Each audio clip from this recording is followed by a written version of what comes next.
민주사회를 이루는 대화의 기술.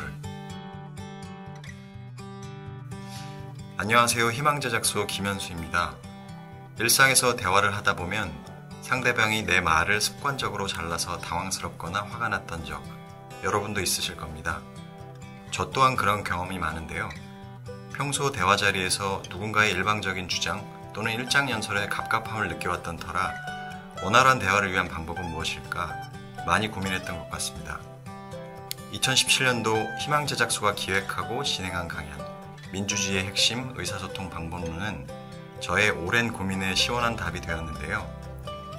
3년이 지난 지금까지도 깊은 인상으로 남은 만큼 갈등이 심화된 한국 사회에서 소통에 힘들어하는 누군가에게 의미 있는 울림이 되지 않을까 싶습니다. 그럼 지금부터 당시 제가 작성했던 강연 후기를 읽어드리겠습니다. 네가 무슨 말을 하는지 나도 잘 아는데 이렇게 시도 때도 없이 말을 자르는 상대의 화법에 당황한 일이 적지 않습니다. 일부만 듣고 섣불리 결론을 단정짓거나 의도를 입맛대로 넘겨짓는 통에 애초 머릿속에 담아둔 말은 온데간데 없이 사라지기 일쑤이죠. 때론 그게 아니고 내 말은 하며 부연하려 하지만 그조차 상대의 저지로 제대로 마친 일이 손에 꼽습니다. 시작부터 소통이 어그러지는 게 다반사였죠.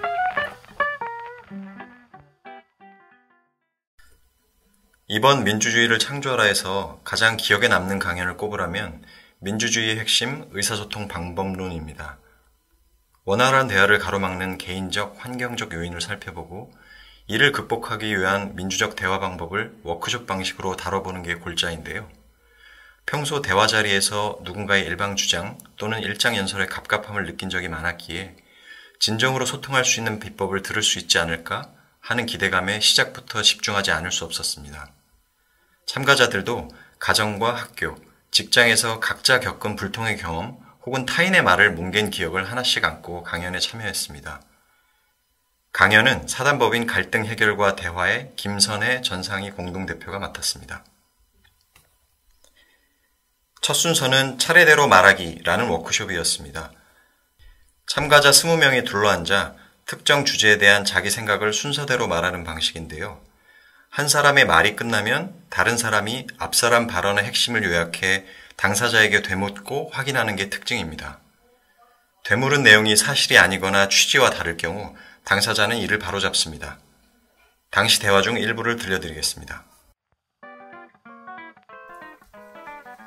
추석 때 친척들이 모인 자리에서 아직 돌이 안 지난 조카를 오랜만에 안아봤어요. 기분이 좋으면서도 아이가 혹시 나 때문에 감염되지 않을까 걱정되더라고요. 그래서 안기 전에 손을 잘 씻었어요. 첫 돌이 안 된 조카를 추석 때 처음 안았는데 혹시 병균이 얼마 아프지 않을까 불안했다는 말씀이시죠? 아니요. 감염이 걱정해 손을 씻긴 했지만 내내 불안감에 휩싸였던 것만은 아니었어요. 조카를 안아본 건 이번 추석 연휴가 2번째였고요. 다소 더뎠지만 참가자들은 1시간이 넘는 동안 다른 사람의 말을 주의 깊게 듣고 되물으며 오류를 줄여나갔습니다. 이런 방식을 구조화된 대화라고 부르는데 누군가 말할 땐 일단 끝까지 듣고 함부로 단정하지 않는다는 암묵적인 규칙이 있습니다. 반복되는 질문과 대답을 통해 일종의 틈을 만들면 소통의 가능성이 높아진다는 겁니다. 참가자의 대화를 듣고 있다 보니 자연스레 의문이 생깁니다. 이처럼 인위적인 환경을 만들어야 할 정도로 사람들이 타인의 말을 경청하지 못하는 이유는 무엇일까요? 전상희 대표는 저 사람이 내 생각과 같아야 해 라는 욕심을 가장 큰 이유로 꼽았습니다. 한 사람의 생각은 경험, 고정관념, 신념, 지식, 세대 등 다양한 요인의 영향을 받는데 우리는 평소 이를 외면한 채 자신의 주장과 생각을 일방적으로 강요한다는 것입니다. 이런 욕심이 드러나는 흔한 대화법이 바로 의견성 질문입니다. 예를 들면 이렇습니다. 저 사람 좀 이상하지 않아? 이번 디자인 시안은 촌스럽다고 생각 안 해? 이처럼 형식만 질문이지 실제 자신의 주장을 강하게 어필하는 경우 폭넓은 대화가 오가기 힘듭니다. 참가자들은 이어 진행한 릴레이 그림 그리기를 통해 서로 간의 생각의 차이를 새삼 실감하기도 했습니다. 조별 대표 1인이 강연자가 보여준 그림 한 장을 본 뒤 테이블로 돌아가 조원 중 한 명에게 오로지 말로 설명하면 이를 들은 조원이 또 다른 조원에게 차례로 설명을 이어가는 방식입니다. 마지막 주자가 자신이 들은 바를 그림으로 그리면 종료되죠. 결과는 어땠을까요? 예상과 달리 애초 그림과 전혀 다른 이미지가 조마다 탄생해 한바탕 웃음이 일었습니다. 같은 공간에서 참여자들은 서로 다른 상을 그리고 있었던 겁니다. 강연의 주제는 개인 간 대화에서 조직과 사회 차원의 소통으로 자연스레 옮겨갔습니다. 특히 사회 차원의 불통은 적잖은 사회적 비용과 비효율을 발생시키는데요. 접점을 찾기 어려운 만큼 이해 당사자 간 장벽을 최소화하면서 대화하는 게 매우 중요합니다. 장벽을 허무는 첫 단계가 바로 동의 지점 찾기입니다. 양측이 첨예하게 맞설 경우 두 사람이 실질적으로 동의하는 지점을 찾는 것이 소통의 시작, 즉 대화의 자리가 마련되는 순간인데요. 2020년 최저 시급 1만 원 달성 방침을 놓고 지난해 벌어졌던 찬반 논쟁을 아쉬운 예로 들을 수 있습니다. 노동자와 빈민이 쾌적한 삶을 살기 위한 최소 수준이라는 찬성 측 입장과 영세 자영업자와 그 부양가족에게 치명타라는 반대측 주장 사이에는 얼마든지 합의 지점이 존재합니다. 그럼에도 불구하고 시급 1만 원이냐 아니냐로 논의가 국한돼 제자리 걸음만 했는데요. 무엇이 된다 안 된다보다 임금, 주거비 문제 등을 포함한 생활 전반의 개선 방안을 검토해 양측이 동의하는 지점을 찾아야 합니다.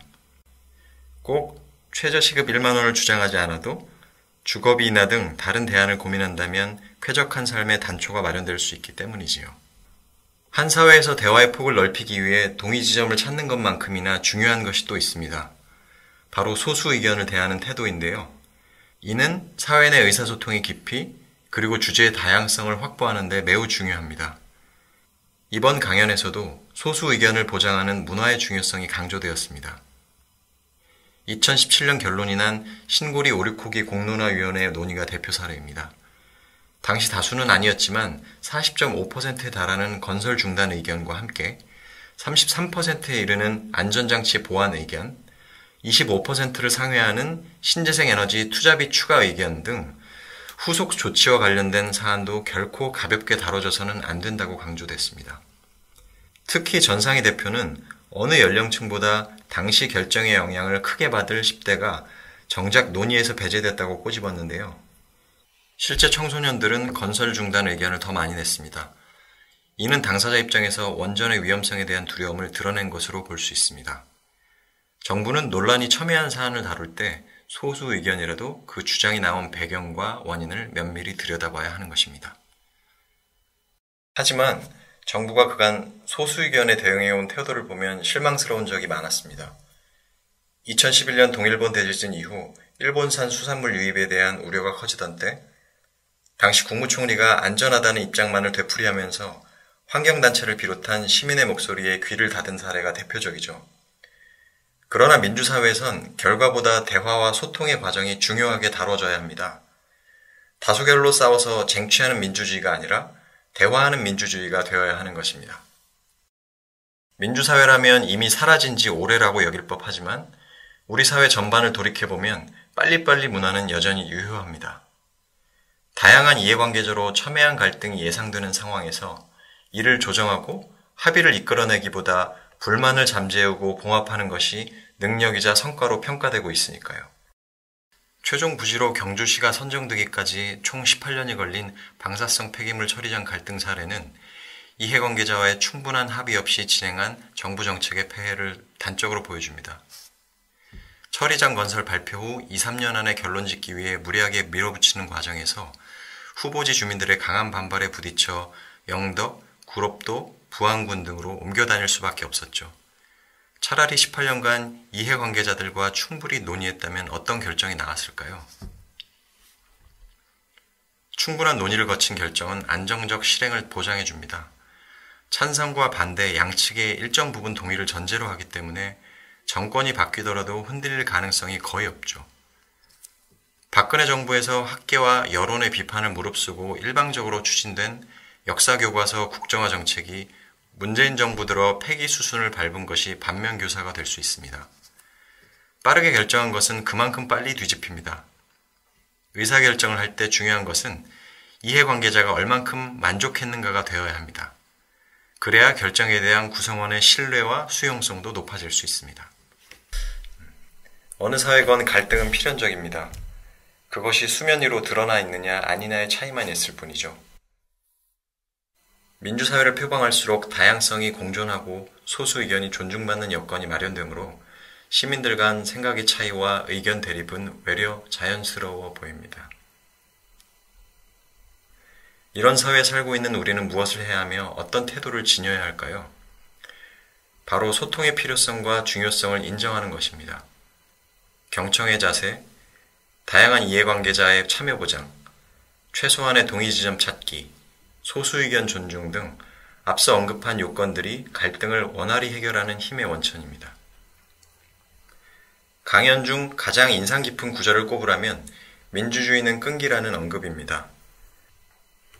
듣는 사람과 말하는 이 모두에게 꼭 필요한 지점이기 때문입니다.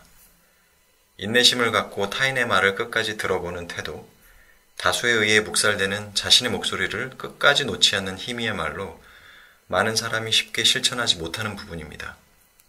저 역시 예외는 아니겠죠. 강연 말미 전상희 대표는 민주주의는 끊임없는 긴장의 연속이라는 말을 했습니다. 그리고 참석자들에게 작은 실천의 불씨가 될 책 한 권을 추천했습니다. 작가와 그리고 제목은 이렇습니다. 파커 J. 파머의 비통한 자들을 위한 정치학.